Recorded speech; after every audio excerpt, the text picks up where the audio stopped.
In nomine Patris et Filii et Spiritus Sancti. Amen. Shalom Aleichem. Magandang umaga sa ating lahat sa mga panig ng buong mundo. Mga nakikinig at nanonood ngayon at tinaman pakinggan ang mabuting balita ng Panginoon ayon kay San Marcos. Glory to you, Lord Jesus Christ. Noong panahong iyon, isa sa mga eskreba ay lumapit kay Jesus at nagtanong, alin pong utos ang pinakamahalaga? Sumagot si Jesus, ito ang pinakamahalagang utos. Pakinggan mo. Israel, ang Panginoon na ating Diyos, Siya lamang ang Panginoon. Ibigin mo ang Panginoon mong Diyos ng buong puso, ng buong kaluluwa, ng buong pag-iisip, at ng buong lakas. Ito naman ang pangalawa. Ibigin mo ang iyong kapwa gaya ng iyong sarili. Wala nang ibang utos na hihigit pa sa mga ito. Tama po, Guro, wika ng eskreba. Totoo ang sinabi ninyo, iisa ang Diyos at wala nang iba liban sa Kanya. At ang umiibig sa Kanya ng buong puso, buong pag-iisip at buong lakas. At ang umiibig sa kapwa, gaya ng kanyang sarili, ay higit na mahalaga kaysa magdala ng lahat ng handog na susunugin. At iba pang mga hain. Nakita ni Jesus na matalino ang kanyang sagot. Kaya't sinabi niya, malapit ka nang mapabilang sa mga pinaghaharian ng Diyos. At wala nang nangahas magtanong kay Jesus mula noon. Ang mabuting balita ng Panginoon.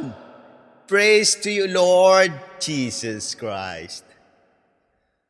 Pagnilayan natin bilang mga Romano Katoliko,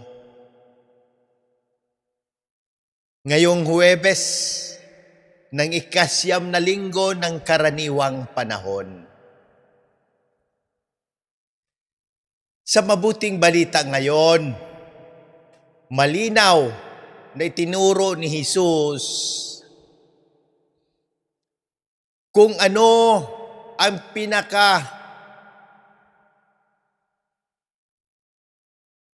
mahalagang utos.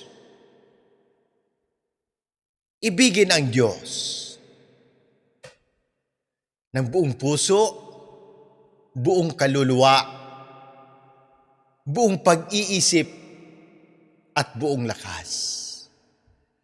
At ibigin ang ating kapwa gaya ng ating sarili. Ito ang pundasyon ng ating pananampalataya bilang mga Romano Katoliko. Minsan, marami tayong alam na dasal, maraming debosyon, at madalas magsimba. Ngunit, nakakalimutan naman nating pagmahal, magpatawad, at umunawa sa ating kapwa. Paalaala ni Jesus na mas mahalaga ang tunay na pag-ibig kaysa sa anumang handog o sakripisyo na walang kasamang pagmamahal. Sabi naman ni San Pablo sa ikalawang pagbasa, Kapag tayo'y namatay na kalakip ni Kristo, walang salang mabubuhay na kasama niya tayo. Kung tayo man ay magtiis ng hirap sa mundong ito, maghahari naman tayong kapiling ng ating Kristo. Napakagandang paalaala nito, lalo na sa panahon ngayon, kung saan maraming pagsubok, problema, at kaguluhan ang ating nakikita sa lipunan.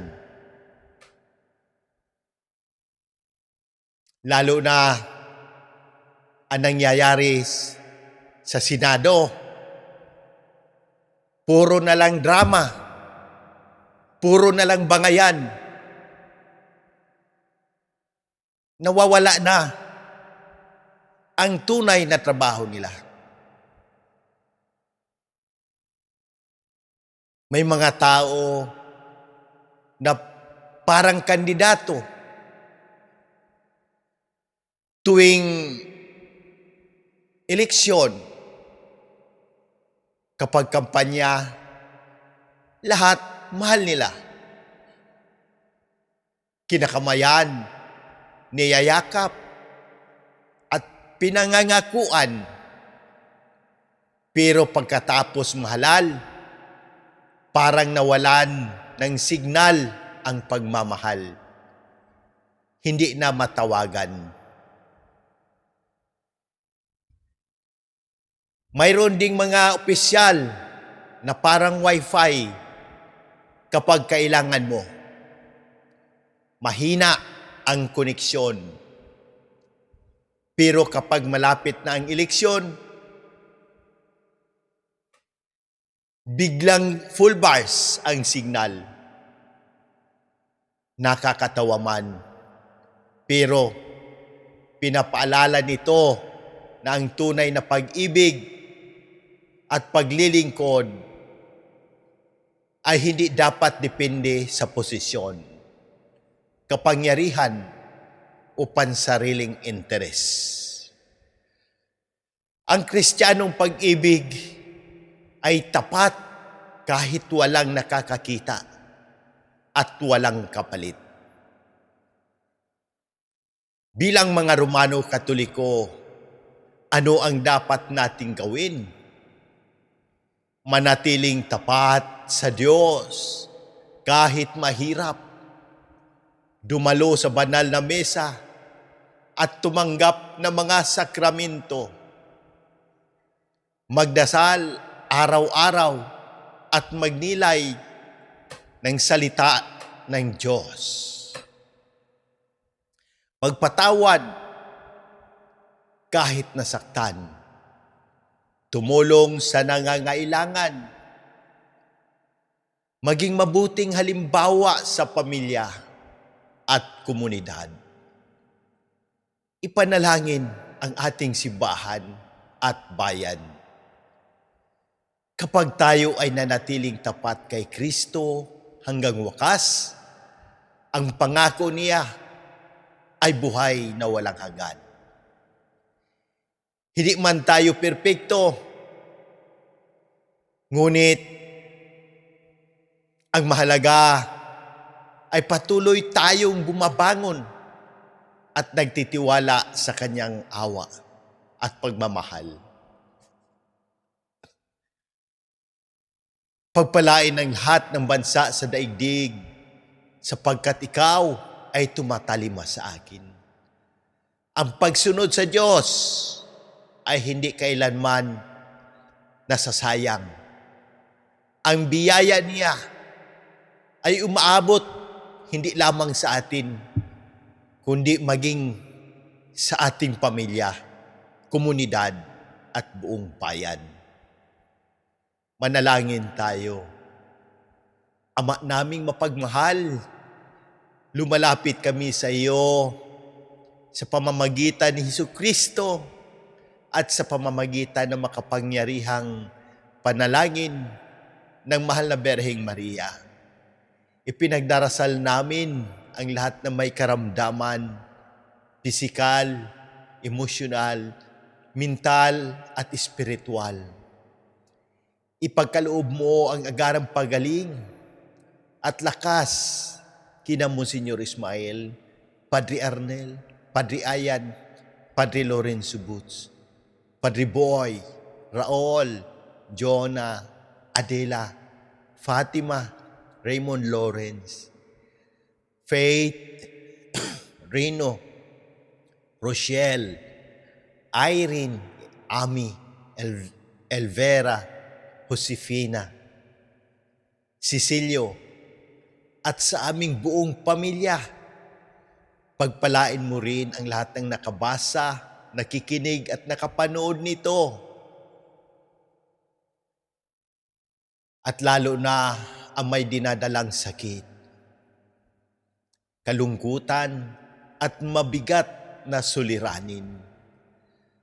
Gabayan mo ang aming mahal na Santo Papa, Pope Leo XIV, ang lahat ng obispo, mga pari, relihiyoso at relihiyusa, ang aming kura paroko, Diocesan Administrador, Monsignor Claro Caluya, Sister Sara, Cherry, at Elinda. Basbasan mo ang gobyerno ng Pilipinas, ang aming Presidente, Ferdinand Marcos Jr., at ang Senado, Kongreso, mga hukuman, at lahat ng lingkod bayan upang manaig ang katotohanan, katarungan, at pagmamahal sa bayan. Kaawan mo ang mga kaluluwa ng aming mga mahal na yumao. Lalo na si Pope Francis, Janet, Hiram, Padre Cesar, at lahat ng aming ipinagdarasal. Pagkalooban mo sila ng walang hanggang kapahingaan at liwanag na walang hanggan. Iligtas mo kami sa lahat ng unos, kalamidad, sakit, sakuna, digmaan, at anumang panganib sa katawan at kaluluwa. Ang lahat ng ito ay hinihiling namin sa pamamagitan ni Kristong aming Panginoon. Amen. Mahal na Berheng Maria, Ina ng simbahan, ipanalangin mo kami. In nomine Patris et Filii et Spiritus Sancti. Amen. God bless!